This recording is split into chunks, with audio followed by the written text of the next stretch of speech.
Ivan the Terrible, a name that conjures up images of an erratic, violent ruler who instilled fear in his own people and left a lasting impact on Russian history.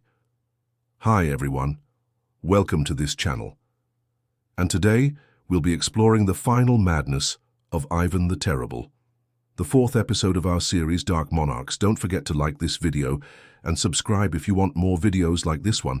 Tsar Ivan Vasilievich was the first monarch to bear the title of the Russian Tsar, having been proclaimed so at the age of 13 after the death of his father, Grand Prince Vasily III. His mother, Yelena, was the regent during his minority. She acted with the assistance of the powerful council of nobles. As he grew older, he showed great promise. He was intelligent, charming, and educated, but all was not well in the kingdom. Ivan ruled over a nation which was religiously diverse but predominantly Russian Orthodox, but the growing power of neighboring Lithuania and Poland threatened Russia and caused friction between Ivan and the Polish nobility. In addition to these external concerns, Ivan had internal problems. His mother died when he was 18, and shortly after he married his cousin Anastasia. They had several children together, but she too died unexpectedly after giving birth to their son, Ivan. This left Ivan devastated. It was perhaps at this point that the seeds of paranoia began to take hold. He suspected that his counselors were poisoning his family line. Soon, Ivan married a former serving girl, Maria Temryukova, much to the discontent of the nobility. Ivan was becoming increasingly unstable. He would frequently go on violent and drunken rampages, and in 1564, he shocked the court by announcing that he was dividing the country into two halves, the territory under his direct control and the rest where the nobles could govern autonomously.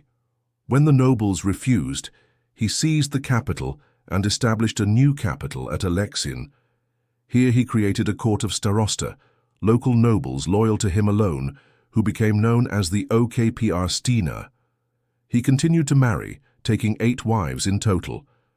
In 1565, he converted the Russian Orthodox Church into the Moscow Patriarchate, thereby increasing his authority over the church.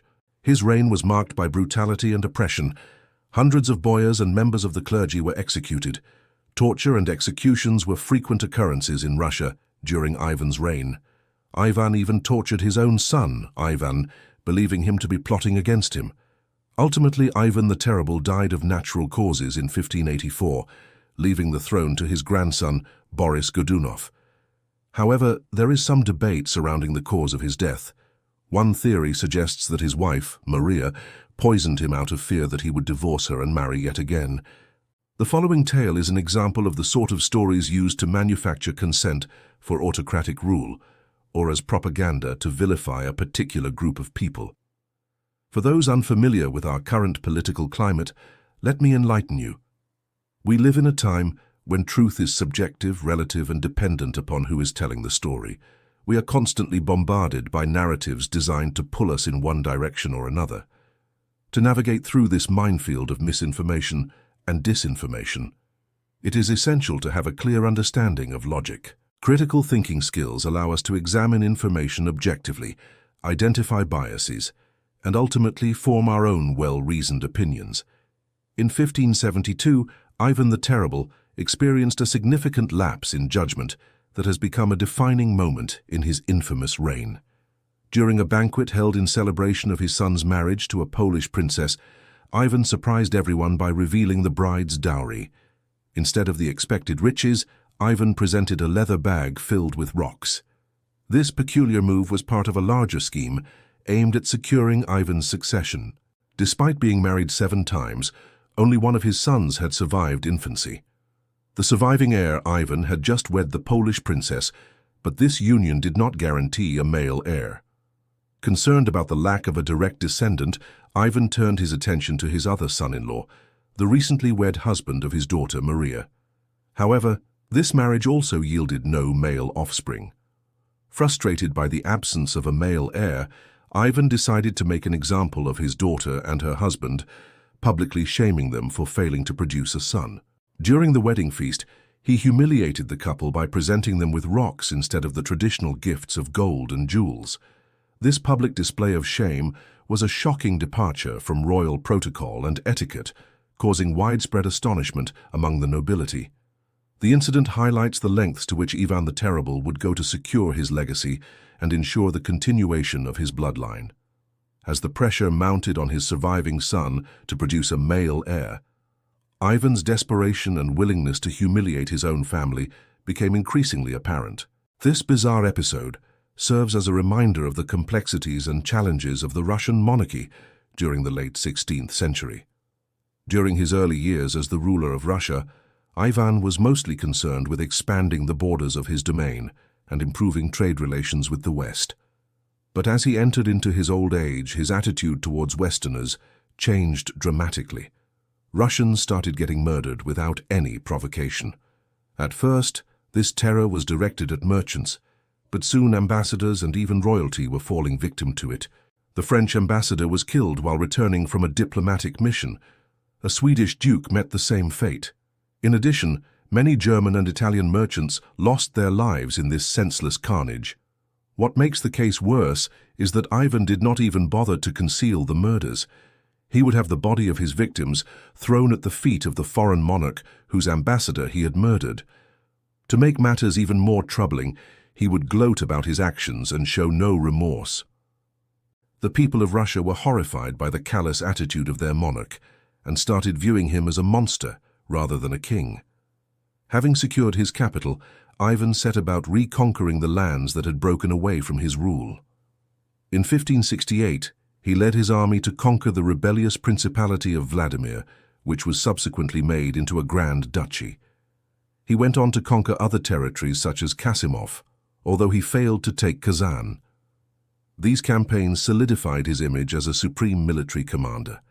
However, his victories came at a cost, both financially and politically. And it was around this time that his behavior became increasingly erratic and brutal. He was known to beat his wife, Marina, and even killed one of her ladies-in-waiting for laughing too loudly.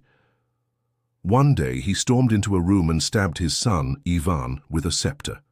When the boy fell unconscious, Ivan threw him into a dungeon where he remained for 3 days. On the 3rd day, the servants rushed to the dungeon to find the prince dead. Although this was likely a tragic accident, Ivan blamed the servants for killing his son.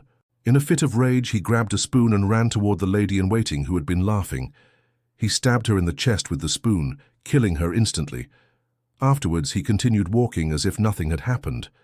The nobles were appalled by his behavior and wanted him to be punished.